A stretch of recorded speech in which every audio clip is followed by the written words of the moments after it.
Muy buenas a todos, bienvenidos una vez más a Psicologízate en Casa. El día de hoy tenemos un invitado espectacular, es el psicólogo Raimundo González Terrazas. Él es licenciado por la UAGRO, principalmente. Actualmente está en proceso de titulación en terapia cognitivo-conductual por el Instituto de Posgrado en Psicoterapia Cognitivo-Conductual de Hidalgo. Tiene su máster en análisis conductual aplicado en ABA, España.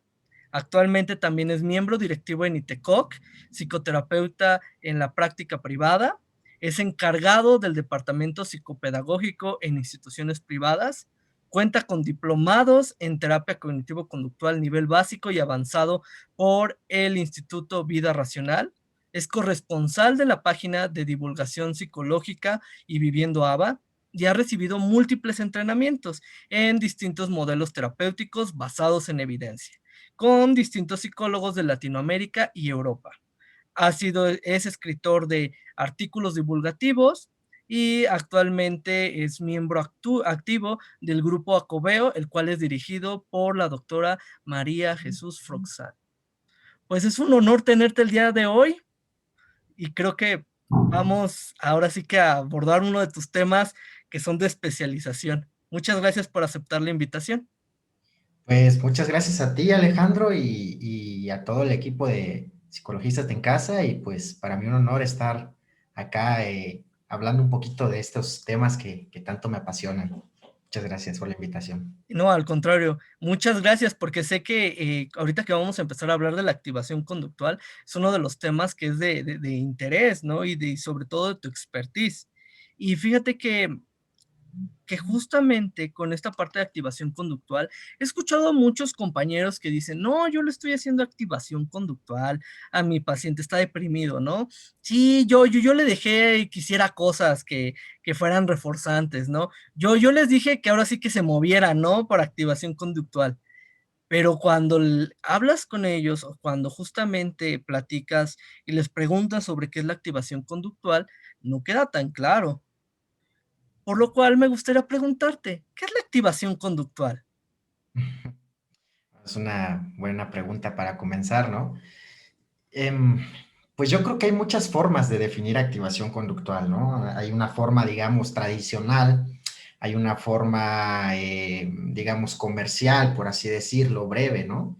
Y hay formas más técnicas, ¿no? Activación conductual es un modelo terapéutico naciente en una tradición conductual y que en el cual está firmemente apegada a los principios conductuales básicos, ¿no? De aprendizaje.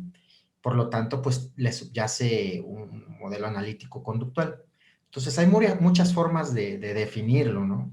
Si nos vamos por una definición, digamos, sencilla, ¿no? Comercial, si tú quieres, pues podemos definir activación conductual como un modelo, una intervención o conjunto de intervenciones, ¿no?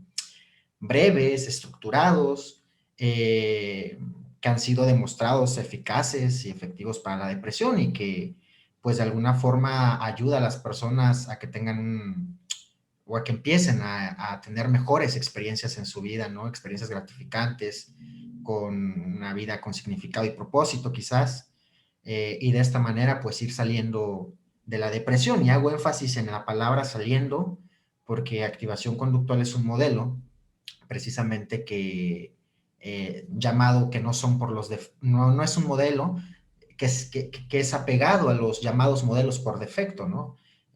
Sino que consideramos, quizás más adelante hablamos de ello, pero no se considera a la depresión desde este modelo como una enfermedad o algo por déficit, y se hace en esta énfasis en una situación en el cual una persona entra y hay que salir de ello, ¿no?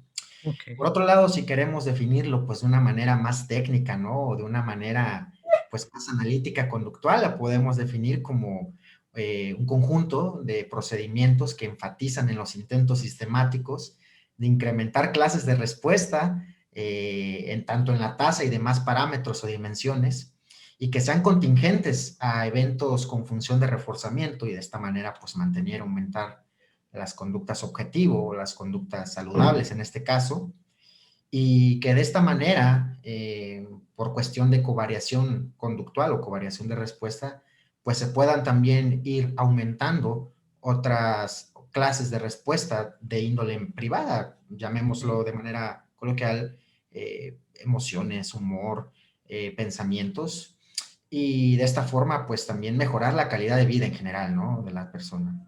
En otras palabras, haciendo más o menos esta definición más técnica, pues consiste en activar a las personas en función o a medida de sus posibilidades actuales y en función, pues, de múltiples cuestiones que vamos a procurar que sean apetitivas, tengan función de reforzamiento, que puedan mantener estas clases de respuesta y que de alguna forma, pues, esto abra la posibilidad también de modificar situaciones depresógenas, muchas veces iniciales, o que pueden modificarse, ¿no? Para poder mejorar la calidad de vida de una persona. Modificar clases de respuesta, claro. Okey. Fíjate que con lo que me estás comentando me llama mucho la atención, ¿no? Porque incluso, em, cuando tú lees, por ejemplo, en la literatura, es una de las pláticas que en otra ocasión tuvimos, solamente lo refieren para la depresión, ¿no? En esta parte, pues, este modelo y como bien mencionas, ¿no? Con estas clasificaciones, pues, sindromáticas, ¿no? De criterio A, B, C, D para llegar a la remisión, ¿no? Y que justamente, pues, bajo sus principios, pues, no es que sea incompatible, sino que no es el funcionamiento o el objetivo de, pues sí, quiero llamarlo como de este análisis y de esta estructuración de conductas, pues sí, reforzantes, em, pero parece que nada más sirve para la depresión y que justamente, se queda nada más ahí, pero para otro tipo de cosas, literalmente ni se toma en cuenta, ¿no? Cuando la realidad es que, cuando tú ves artículos, por ejemplo, relacionados con burnout, ¿no? Que era lo que te comentaba la otra vez, que es un síndrome también, en el cual, pues, cuando hacen esta parte del desmantelamiento relacionado a qué técnicas son más eficaces, volvemos a encontrar, pues, la parte de la activación conductual, ¿no? Y nos vamos no solamente a esto, nos vamos a cuestiones ansiógenas, nos vamos a otro tipo de situaciones, pues, que pueden estar implicadas. Pero de nuevo surge la situación, cuando alguien, tiene depresión, siempre dicen: "Ah, pues yo estoy haciendo activación conductual". ¿Qué podríamos decir que sí es activación conductual y qué no es activación conductual? Supongo que con base en tu experiencia, has de ver algunos que dicen: "Sí, activación conductual", pero es todo menos activación. Bueno, es una interesante pregunta también y me voy a ir un poquito más atrás, ¿no? De lo que comentabas. Ujú, Eh, sí, bueno, activación conductual creo que inclusive hasta en el nombre, ¿no? Luego suelen ponerlo, ¿no? Como un modelo o una intervención específicamente para la depresión. Y esto cobra sentido porque realmente la activación conductual sí fue un modelo naciente en un contexto de un fenómeno depresivo. Sin embargo, como bien lo has dicho, como protocolo, quizás como una estructura, sí se ha puesto a prueba, ¿no? Con resultados bastante, pues, útiles y que han demostrado eficacia para otros problemas psicológicos, como los llamados problemas de ansiedad, los llamados problemas también que tienen que ver a veces con adicciones, ¿no? Como claro, tomar alcohol, ¿no? Sin embargo, pues sí ha sido algo naciente en el contexto de la depresión. Esto, pues hay algunas cosas que pueden mencionarse y que pueden señalarse de esto. Recordemos que como una terapia conductual y como una terapia naciente, ¿no? En el análisis de la conducta, tanto depresión como ansiedad o cualquier etiqueta diagnóstica nos puede decir algo, pero a la vez nos dice no mucho. Entonces, puede referirse a un conjunto de respuestas, pero que no nos dicen nada acerca de su función. Y entonces cuando nosotros ponemos esta énfasis o esta vista en la función, realmente es que, o sea, el efecto, ¿no? Que tiene en el ambiente, realmente es que las categorías diagnósticas son un nombre nada más, son una topografía. Por lo tanto, si hablamos nosotros de conducta depresiva, conducta ansiógena, conducta alcohólica, etcétera, etcétera, nos damos cuenta que a lo mejor en topografía cambian, pero en función son muy parecidas. Entonces, esto pierde un poquito, ¿no?, de relevancia. Entonces, en esa cuestión, cuando hablamos activación conductual para depresión, puede quedar en duda, ¿no?, que si Claro, es nada más algo para la depresión, tomando en cuenta que la depresión es una topografía, ¿no? Y lo mismo pasa con ansiedad y todo. Por otro lado, también argumentando, ¿no?, que activación conductual es un modelo terapéutico naciente en una tradición conductual, pues es que lo que realmente utilizamos al servicio precisamente de la mejora clínica, ¿no?, o de la modificación o el cambio conductual, es precisamente lo que ya conocemos de la teoría conductual, del análisis de la conducta, que son precisamente, pues, los principios conductuales conceptuales básicos de aprendizaje. Y tomando en cuenta esto también, pues la verdad es que cuando tú tienes en cuenta esto, el modelo terapéutico es solo un nombre, ¿vale?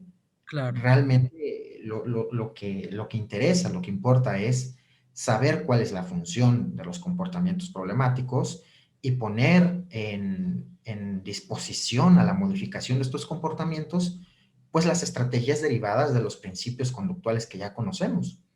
Y a través de esto, pues hay múltiples cosas que podemos hacer y mismas estrategias pueden tomar un montón de formas. Bueno, un poquito hablando de esto, me salto a la pregunta última que comentaste. ¿Y qué no es hacer activación conductual? Mira, yo diría, es una pregunta para mí un tanto complicada, ¿no?, de contestar, pero yo diría que no hacer activación conductual sería no tomar en cuenta esto, ¿eh? O ok, sea, no tomar en cuenta la funcionalidad de los comportamientos, no tomar en cuenta los principios, mmm, no tomar en cuenta, ¿no?, la historia de aprendizaje de una persona y que en función a ello o explicar el comportamiento depresivo en función a ello y a su vez modificarlo en función precisamente a los objetivos planteados y con base en estas estrategias derivadas de estos principios. Bien es cierto que, y esto se traslapa precisamente con esto, que uno podría hacer cosas muy parecidas topográficamente. Incluso hay modelos basados en evidencia que también utilizan técnicas o estrategias muy parecidas, digamos, topográficamente, pero que están basadas, digamos, en otra teoría, están basadas en otras tesis, en otras hipótesis, y que a lo mejor funciona, ¿no? Funciona o es útil, pero estrictamente no estamos haciendo activación conductual, estaríamos haciendo quizás otra cosa. Ya no hablemos o ya no digamos pues de otros procedimientos que no son parecidos en nada, ni siquiera topográficamente, y pues que el resultado pues es muy variado, ¿no? Entonces, activación conductual no se trata precisamente solamente de que una persona se mueva y haga cosas. Tiene su chiste, ¿no? Tiene algo más, un trasfondo, digamos, ahí, no oscuro, pero como podríamos decir, ¿no? Pero sí, sí que tome en cuenta, ¿no? Esto que platicábamos, la historia de vida, ¿no? Es una intervención ideográfica, como toda modelo conductual, eh, que indaga en la funcionalidad de los comportamientos de manera analítica y que tiene en cuenta, ¿no?, también las posibilidades actuales y que tiene en cuenta también, digamos, lo que para una persona de manera ideográfica eh, es, pues, digamos, reforzante para poder lograr los objetivos. Creo y que de que una manera algo sencilla podríamos decir que no es activación conductual. Y que me llama mucho la atención lo que me comentas, porque, por ejemplo, he tenido la oportunidad de estar en algunos centros psicológicos y justamente cuando hacen activación conductual, incluso, pues no ven pues la parte de la función de la conducta, ¿no? Nada más ven topografías y es como de pon a hacer algo porque pues estás anedónico, pues actívate y entonces eso te va a ayudar pues no sé, bueno, lo que he escuchado, ¿no? Con sus palabras, ¿no? A disminuir la sintomatología depresiva, ¿no? Incluso he visto que te sacan unos libros así gigantes, dice, de todas estas conductas, ¿cuál quieres hacer, no? Y entonces el paciente, pues, volvemos a lo mismo, tiene diferentes topografías, pero al final de cuentas, pues no se evalúa, pues justamente la función que está teniendo, pues esta conducta en su entorno, etcétera, ¿no? Y entonces, pues es muy común que después de que les apliquen, literalmente programen conductas pues que no necesariamente van a ayudar al problema, pues la persona pues tenga, pues digamos, una recaída, ¿no? En esa parte. Y me parece muy importante abordar eso porque creemos algunas veces que abordar o hacer activación conductual es como, aquí en la Ciudad de México se dice enchilar una gorda, ¿no? O sea, como fácil, sencillo, ¿no? Entre otras cosas, pero la realidad es que no lo es. Ya bien mencionabas, es un proceso en donde tienes que hacer un análisis principal de cómo el sujeto, ya mencionabas, ¿no? Sus variables disposicionales, tienes que ver, por ejemplo, esto que son las operantes motivadoras, tienes que ver un montón de cosas que se van juntando y que pues al final de cuentas es un proceso complicado, es un proceso de planeación y que no es como, en una sesión sale, ¿no? En una sesión ya lo activaste a la persona, ¿no? Sino es todo esto, ¿no? Y que incluso ahorita ha llevado como a esta discusión y me gustaría saber tu punto de vista entre que unos hablan de que no, que es una técnica y otros que al contrario, que es por ejemplo, una terapia de lo que mencionan de la tercera ola, que no está bien dicho hablar de olas ni nada al respecto, pero bueno, una terapia relacionado a eso. Me gustaría saber desde tu punto de opinión este debate. ¿Qué es lo que piensas al respecto? O si existe una técnica y diferencia entre una terapia, o realmente operacionalmente no. Bueno, esto creo que sería más fácil de comprender, ¿no? O quizás de entenderlo, o de aclararlo más bien, esta Ujú, distinción, con un poco de contexto histórico. ujú, Lo que llamamos ahorita activación conductual como modelo es una evolución, digamos, ¿no? De todo lo que hay. Originalmente todo esto comenzó hace ya bastantes años, en los años 50, con los escritos originales, pues, de Skinner, los escritos de Costello, los escritos de Lazarus, los escritos de Fester, ¿vale? En donde principalmente Skinner y Fester hacían un análisis funcional o una evaluación funcional del fenómeno depresivo, ¿no? O de lo aquello que llamaban depresión. Fue cuando utilizó estos escritos Lewinson para poder desarrollar un programa, una intervención para la depresión basado en lo que decía principalmente Fester, ¿no? Y Skinner. Entonces, una de las cosas principales era precisamente hacer un análisis funcional ideográfico de cada persona en situación depresiva, pero encontraban que había muchos casos en donde se originaba todo, ¿no? Debido a la pérdida de contacto con fuentes estables de reforzamiento positivo. Esto quería decir que las conductas saludables dejaban de reforzarse y seguían pues a un modelo de extinción, ¿no? Y además con la covariación emocional que puede haber en ello. Posteriormente, que las conductas, este era el origen, digamos, de las conductas depresivas, pero que el mantenimiento de las conductas depresivas, pues sabemos que no puede haber otra forma más que de manera que se estén reforzando, ¿no? De manera positiva o de manera negativa, y haciendo un énfasis en las conductas mantenidas por reforzamiento negativo, que son las de escape evitación. Entonces Lewinson tomó esto, ¿no? Para crear un modelo utilizando este reforzamiento, que si las conductas depresivas empiezan cuando hay una pérdida de contacto con fuentes estables de reforzamiento positivo, pues el tratamiento debería de estar enfocado a restablecer ese contacto con fuentes estables de reforzamiento positivo a través de estrategias que lo permitan y enseñando habilidades también que puedan mantener, que puedan comenzar y mantener ese contacto con fuentes estables de reforzamiento positivo.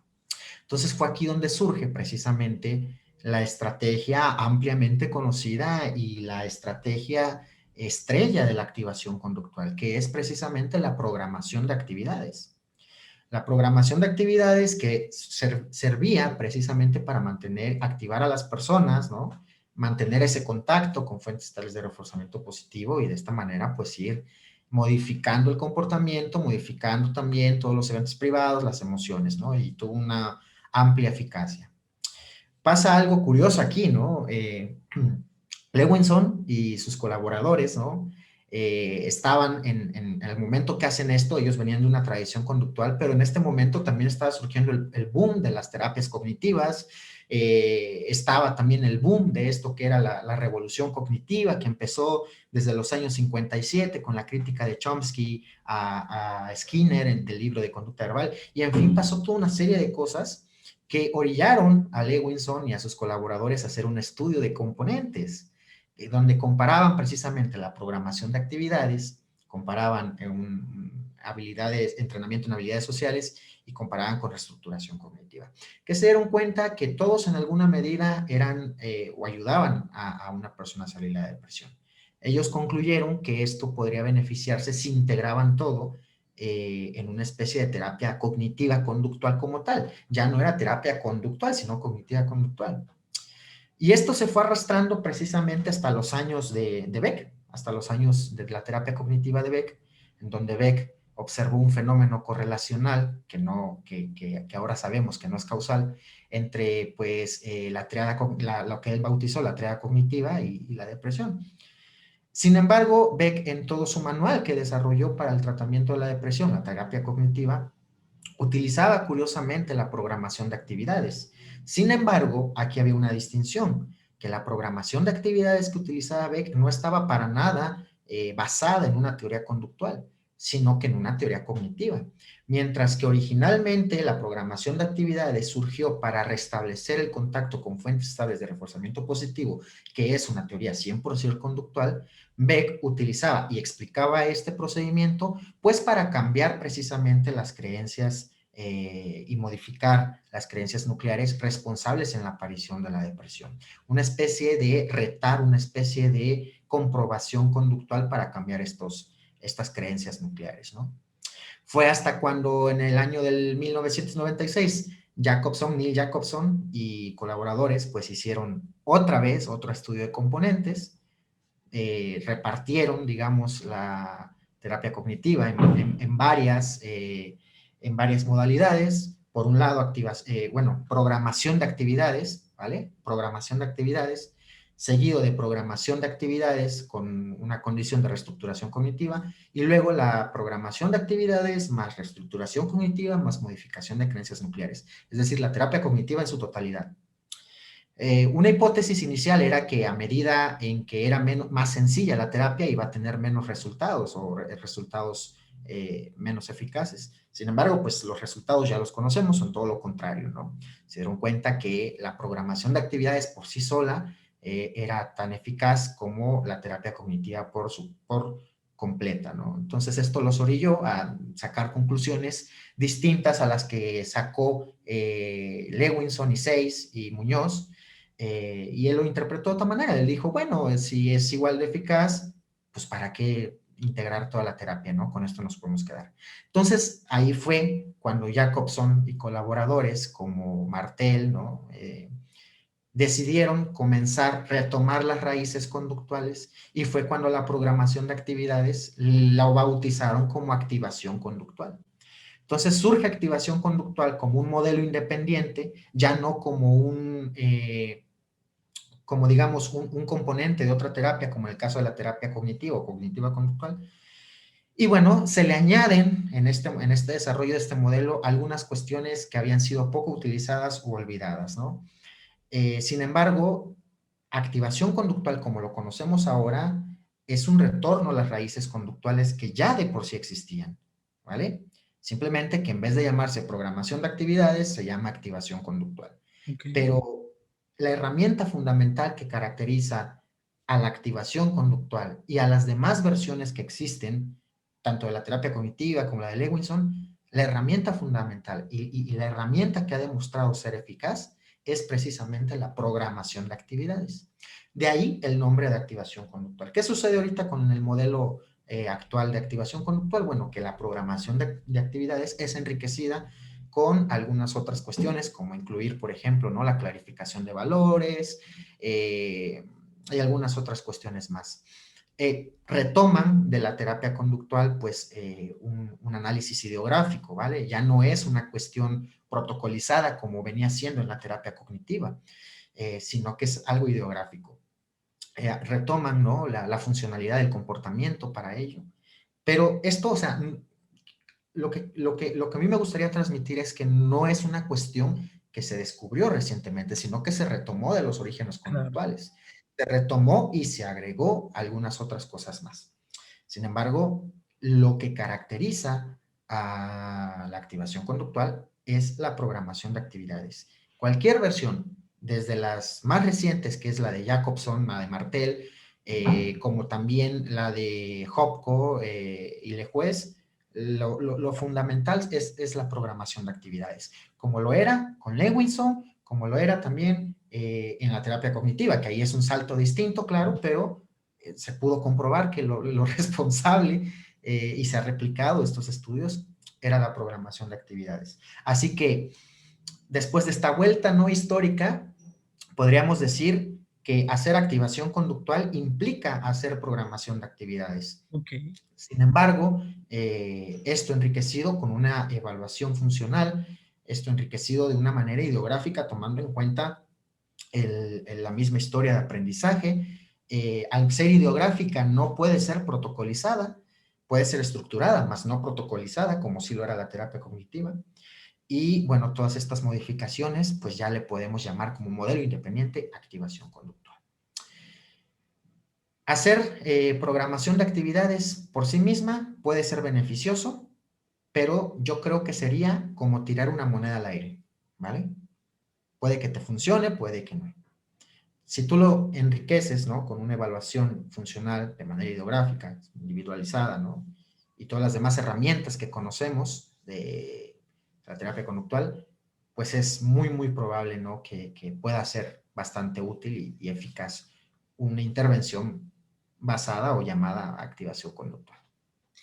que me llama mucho la atención lo que comentas, ¿no? Porque es muy común que cuando hablemos, por ejemplo, de modelos conductuales principalmente para definir, por ejemplo, la anedonia, ¿no? Me acuerdo mucho, se me quedó muy grabado esta parte de Ferster, de cuando mencionaba y que definía operacionalmente, pues que era pues principalmente, ya lo habías mencionado, ¿no? Estas conductas que tenían un reforzador negativo, que usualmente eran relacionadas con escape, entre otras cosas, y que ahorita justamente muchas de las conclusiones que sacan cuando tú lees cualquier revisión sistemática, ensayo controlado aleatorizado, es necesitamos operacionalizar de mejor forma por ejemplo, el trastorno depresivo mayor, ¿no? Depende de sus características. Y es algo pues que realmente hace mucho tiempo ya lo hicimos, ¿no? Y que realmente no estamos descubriendo lo nuevo, al contrario, qué bueno que se están haciendo estos estudios de desmantelamiento, que ojo, falta que en un futuro volvamos a hacer estos estudios, ya sean en igual a uno, ya sean ensayos controlados aleatorizados, de ¿cómo se llama? Diseños factoriales, entre otras cosas, donde podamos ver pues, realmente si agrega pues, la parte de clarificación de valores, ¿no? Porque quién sabe, puede ser que volvamos a encontrar lo mismo de que sea igual de eficaz o no, pero eso lo vamos a dejar a la investigación, ¿no? Y que me recuerda mucho, incluso hace poco, en el 2020, sacaron una revisión sistemática muy bonita, es de Cochrane, bueno, se las puedo pasar, lo voy a dejar debajo, y lo que ellos mencionaban es justamente la mayoría de los tratamientos que se han puesto a prueba, y como bien mencionas, tal vez protocolizados algunos, porque principalmente por esta tradición médica, entre otras cosas, han sido los que tienen mayor efecto hasta la fecha, mínimo 2020 en noviembre, de lo que dice la evidencia, es cuestiones de activación conductual, sobre terapia cognitivo-conductual, sobre, por ejemplo, aceptación y compromiso estaba, terapia psicoanalítica, entre otras cosas. Pero volvemos a lo mismo, no es magia, no estamos encontrando, simplemente es un análisis, pues, funcional literalmente de la conducta en el cual se planifican pues para generar este mantenimiento de conductas que sean naturalmente reforzadas, ¿no? Y que sean saludables y que esto no genera nada nuevo, ¿no? Y que incluso ahorita quieren hacer con estos nuevos, bueno, yo lo hablo mucho de la metodología, tal vez de la clínica, pues tú me superas pues a grandes rasgos y la expertise que tienes es increíble, pero justamente ahorita quieren hacer algo, ¿no? Que ya nos dejemos de esta parte protocolizada, sino que vayamos a una parte ideográfica, en donde lo que hagamos es que incluso, por ejemplo, estos modelos como ensayos controlados aleatorizados, que principalmente se comparan, y se asigna aleatoriamente y vamos con todo esto, que ahora lo que hagamos son estos nuevos modelos que ya también son viejísimos los n igual a uno, pero lo que se busca es como estas líneas bases múltiples, ahora aleatorizarlas y entonces hacer los análisis funcionales y que realmente ya inclusive nos independicemos de la parte de investigación médica y nos vayamos más a la parte de investigación pues de la conducta, que es justamente Claro. porque es incluso hasta tramposo, ¿no? Algo que no está diseñado para protocolo, lo pones como protocolo y se lo das a todo. Se me hace Y tramposito. sí, y es que la desventaja de ello es que, ok, los protocolos tienen una ventaja que pueden ser replicables fácilmente y que puedes tener una muestra bastante amplia, Claro, pero también tiene una desventaja muy grande, que cuando tú aplicas un protocolo, no sabes a ciencia cierta qué de todo ese protocolo fue lo que mejor tuvo resultados en las personas al cual tuvo un buen resultado.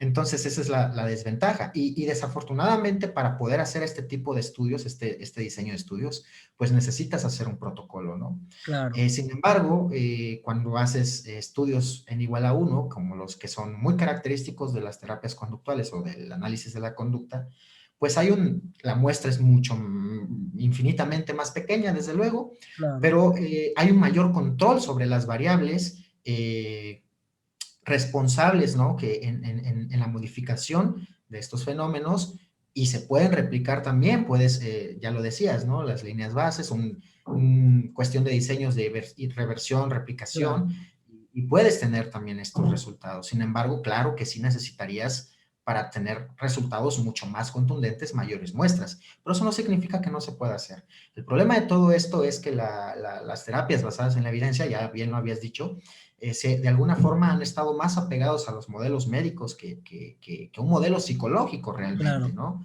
Y esa es una crítica precisamente que siempre va a existir de este lado, digamos, del charco hacia modelos que son muy eficaces, o sea, han demostrado tener mucha eficacia, pero que eso no es lo único, mostrar la eficacia no es lo único exactamente, de un modelo psicológico, de un modelo psicoterapéutico.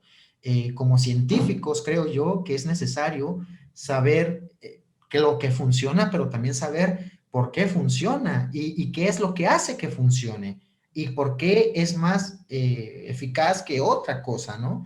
Entonces, creo yo que como científicos no deberíamos de conformarnos con la evidencia, que veo que hay desafortunadamente para mí, hay muchos casos de estos, pero no, desde mi punto de vista no. Y es que precisamente, como bien lo dice, si revisamos metaanálisis, revisiones, inclusive si nos vamos esta división 12 de la APA que enlista, ¿no? Encontramos a la activación conductual como una terapia bastante eficaz sobre otras terapias, ¿no? O incluso sobre farmacoterapia también, pero tampoco la exime de alguna señalización o de alguna crítica, claro, sobre todo desde el análisis de la conducta que es naciente de ahí, claro, pero hay algunas cosas que se modifican. Entre ellas, es una cuestión, es que aunque se dice que retoman la evaluación funcional, parece que existe un sesgo dirigido hacia la invariabilidad funcional de las conductas, que es precisamente dirigida a las conductas de escape y evitación, cuando existen muchísimas más funciones del comportamiento. Por ello se hace un énfasis y se insiste en una evaluación individualizada y ideográfica. Entre ellas y algunas otras críticas que, bueno, para no extendernos mucho, también se señalan. Sin embargo, creo, a mi ver, que activación conductual como modelo independiente, como topografía, ¿no? De modelo, es muy, muy rescatable en este aspecto. Y bueno, la evidencia está, pero yo insisto, la evidencia no es lo único. claro, ¿no? Y bien mencionas, ¿no? Es una de las críticas que hacen principalmente a la PBE, que es la psicología basada en evidencia, sobre, pues sí está muy padre tu análisis estadístico, está padre que hayas tenido tu control metodológico, pero no estás demostrando específicamente por qué cambia, ¿no? Y entonces, pues al final de cuentas, eso cómo es clínicamente significativo en tu paciente y cómo eso lo puedes replicar que alguien lo pueda realizar de la misma forma, porque como bien mencionas, ¿no? Nos enfrentamos con esta parte de las frecuencias marginales, a uno les va muy bien, a otro les va muy mal, pero pues no está diseñado pues principalmente para la persona. A lo que va mi siguiente pregunta, si uno se quisiera, por ejemplo, capacitar en este tipo, por ejemplo, de procedimientos, pero ¿a dónde recomendarías la capacitación o dónde podrían ir que realmente pues tuvieran una buena capacitación? Porque hoy todo el mundo te dice, están, Mm. vamos a hacer análisis, perdón, análisis, vamos a hacer, activación conductual o vamos a hacer programación de actividades, pero pues te las dan como vaya. ¿Dónde recomendarías tú desde tu expertise? Bueno, hay muchos cursos muy buenos realmente, ¿eh? Creo yo que esta era, ¿no? Que estamos viviendo, que nos toca vivir y sobre todo por las condiciones actuales, creo que los cursos han podido incrementar exponencialmente. Y así como hay cursos muy buenos, espero que todos sean así, me imagino que ha de haber cursos pues no tan buenos. Hay muchos cursos realmente que yo puedo recomendar de muchos colegas precisamente de aquí de México y de otros países, tanto de Latinoamérica como de Europa, y que se pueden entrenar en ellos y son muy buenos. Sin embargo, y lo voy a decir incluso porque yo también doy estos tipos de cursos, sin embargo, el curso no basta pues Claro, para poder hacer algo así. ¿Qué es lo que sí complementa y lo que sí puede mejorar la formación? Aparte del curso, claro, es la lectura, ¿vale? Entonces, la lectura de manera autónoma, de manera autodidacta, pues es cuestión de, decimos por acá, no sé si se entiende la expresión, de machetearle, ¿no? claro, De darle, ¿vale? De darle caña, de ser insistente en la lectura, de ser crítico también con las cosas que estamos leyendo, ¿no? No porque lo diga una persona o no porque lo diga determinada figura que ha escrito muchos papers o que ha dicho tantas cosas, o sea, lo cuestionemos, ¿no? Nos atrevamos a cuestionarlo. Y además de esto, ponerlo en práctica, ¿vale? Ponerlo en práctica, porque uno puede aprenderse las cosas en la teoría y a veces, esto es cierto, y creo que me di cuenta de esto hasta que también empecé yo con la práctica clínica, es que es más fácil las cosas que leemos que las cosas que realmente vivimos y atendemos. Y estas dificultades que podríamos vivir, las vamos aprendiendo a solucionar o vamos aprendiendo a hacer cosas distintas con la práctica. Y la supervisión, claro, ¿no? Pero yo creo que la combinación de todas estas cosas pueden ir haciendo que poco a poco las personas se vayan mejorando su práctica clínica. Aquí me acordé de algo y quiero comentarla, ¿no? claro. En el grupo Acoveo hay una línea de investigación sobre precisamente la experiencia, ¿no? O la experticia de un profesional. Y que precisamente cuando nos ponemos a definir operacionalmente qué es la experiencia profesional, pues uno puede entender muchísimas cosas. Y se ha definido operacionalmente bajo esta línea de investigación al experto, digamos, al profesional, como aquel que tiene un índice de éxitos terapéuticos, ¿no? Alto. Cotidianamente se ha dicho que es experto aquel que ha atendido muchísimos casos, aquel que tiene muchos años en la práctica. Sin embargo, es algo curioso, ¿no? Y interesante esta línea de investigación, porque una de las cosas que se interesan precisamente en esta línea de investigación, a través de las grabaciones, de las sesiones, y etcétera, es ver a través de la interacción verbal, de la interacción terapéutica, cuáles son aquellas variables responsables en el cambio terapéutico para que si uno conoce las variables responsables en el cambio terapéutico y entrena a las personas en esas variables a identificar, a discriminar y aparte a responder de esa manera con esas variables responsables, una persona considerada novata que no tenga tantos años, si aprende a identificar y manipular esas variables, podría tener éxito terapéutico, lo cual podría ser un experto si lo definimos de esta manera. Y no necesariamente tener 10 o 20 años de clínica. Claro que las personas que tienen 10 o 20 años de clínica también pueden tener un alto índice de eficacia. La diferencia está en que mientras estas personas quizás lo han aprendido por moldeamiento de las contingencias directas, vamos a decir, por ensayo y error, ¿vale? A través de todos estos años, las personas que se entrenan directamente en estas variables, pues en poco tiempo pueden aprender a hacer lo mismo Claro, o mejor, sin necesidad de tantos años. Es una línea de investigación bastante interesante. Y que precisamente yo me gusta poner el ejemplo, es como, como las personas que hacen música, ¿no? Tenemos un músico estudiado, un músico de escuela, un músico de conservatorio y tenemos un músico que toda su carrera pues ha sido empírico, digamos, ¿no? claro. Eh, y que el músico empírico es un músico muy, muy bueno, pero que le ha costado años de carrera. Y quizás el que estudió método, el que estudió eh, nota, etcétera, etcétera, le cuesta 4 o 5 años. Un ejemplo, ¿no? Puede variar muchísimo, claro, pero me gusta comparar de esta forma esta línea de investigación. Y creo que si se toma en cuenta todo esto, uno puede tener una práctica bastante eficaz, eficiente, ética, sin necesidad de tantos años de experiencia y además conociendo precisamente las variables, cosa que los protocolos no te lo dan. Claro, y fíjate que lo que me estás comentando me agrada bastante, ¿no? Hay algunos estudios que yo he leído, no necesariamente del grupo Acoveo, pero ahorita me voy a poner a checarlos porque me parece incluso que valdría la pena, pues, mencionar, ¿no? Estas variables, pues, que están moderando, pues sí, que se dé una respuesta específica, ¿no?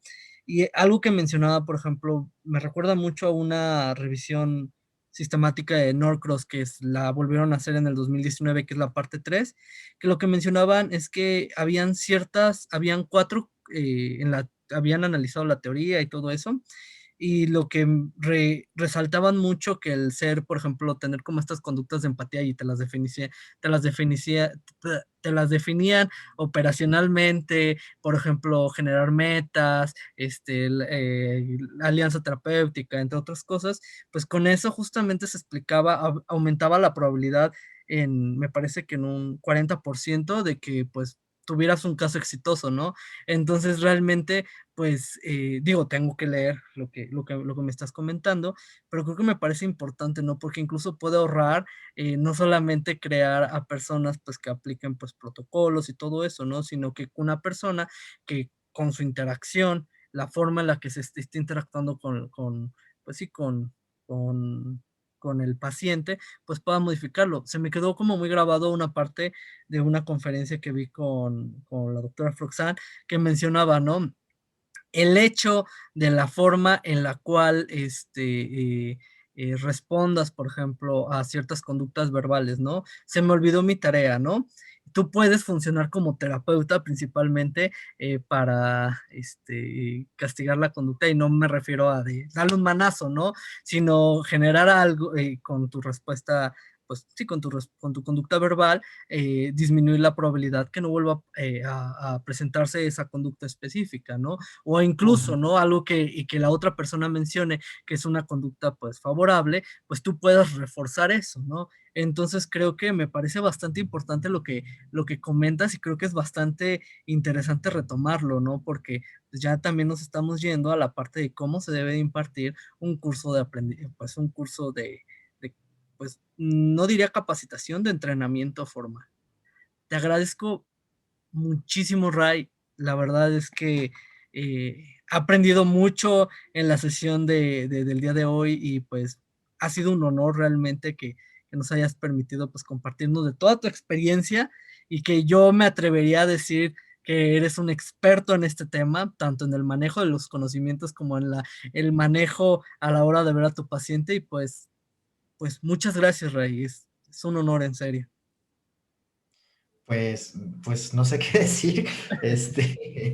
Pues muchas gracias, Alejandro, pues por la invitación nuevamente, ¿no? Y por tus palabras bonitas hacia mi persona.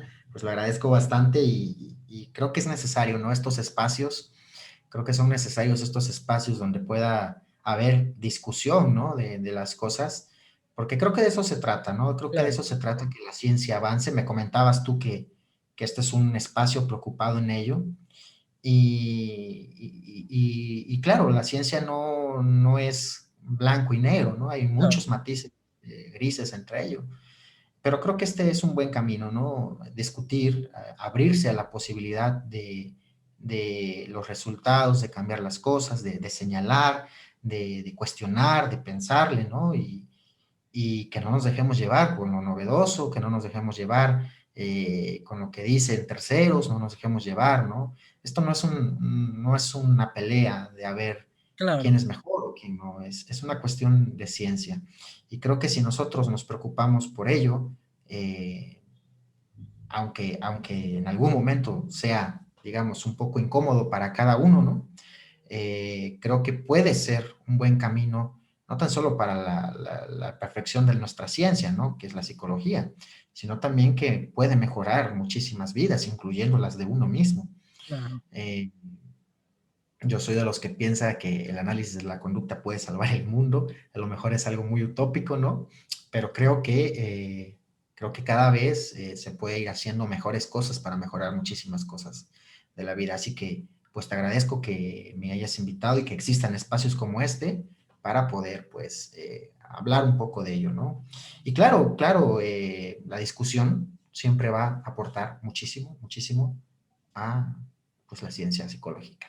Sí, y Y que, bueno, ahorita que me mencionas esto, que creo que es importante discutir, porque si nosotros pensamos que algo no tiene fallas, o que algo es, sirve para todo, o algo que realmente, pues es inmune, pues nos quedaríamos como las personas que venden esta, no sé si has visto la crema de caguama que quita la diabetes, la tal, tal, tal, no sabemos ni para qué sirve y eso, pero creemos que sirve para todo, ¿no?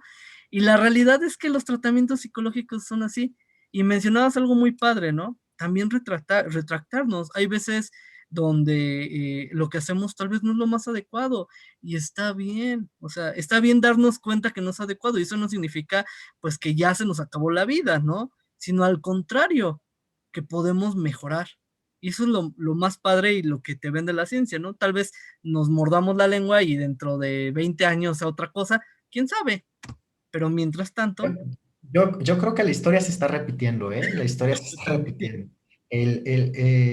La psicología como ciencia tiene muy poco realmente, una comparación de otras ciencias, y en ello, como forma de responder a paradigmas o escuelas imperantes, surgió pues el análisis de la conducta, ¿no? claro, Hablo desde esta trinchera, digamos. claro, Eh, Después hubo cambios paradigmáticos, cambios teóricos, trataron de regresar, ¿no?, al análisis de la conducta, pero también ha sufrido cambios y ha habido cosas que muchísimos analistas de la conducta hoy por hoy no estarían de acuerdo, ¿no?, con muchas cosas de las que hay hoy en día, que eso no significa que dejen de ser muy eficaces y muy útiles, pero claro. creo que la historia se va a ir repitiendo y va a ser un círculo, ¿no? Y bueno, creo que la naturaleza de nuestra ciencia, pues así es, ¿no? Eh, Tratar el comportamiento humano es bastante complejo, ¿no? Y así como nos falta saber mucho, también creo que la ciencia ha avanzado mucho y se conoce mucho en la ciencia sobre el comportamiento humano. Así que, pues bueno. Pues, a seguir trabajando. Y como diría el doctor Juan José Sánchez Sosa, ¿no? La ciencia es autocorrectiva y si vamos a hablar, que sea como decía, ¿no? Con los pelos de la burra en la mano para poder llegar a tener esas conclusiones. Pues muy, El tiempo lo dirá también. pues bueno, les agradecemos mucho haber visto la entrevista y recuerden, si vamos a difundir o vamos a hacer cualquier tratamiento, que sea con evidencia y conociéndolos. ¿Vale? Nos vemos hasta la próxima. Hasta luego.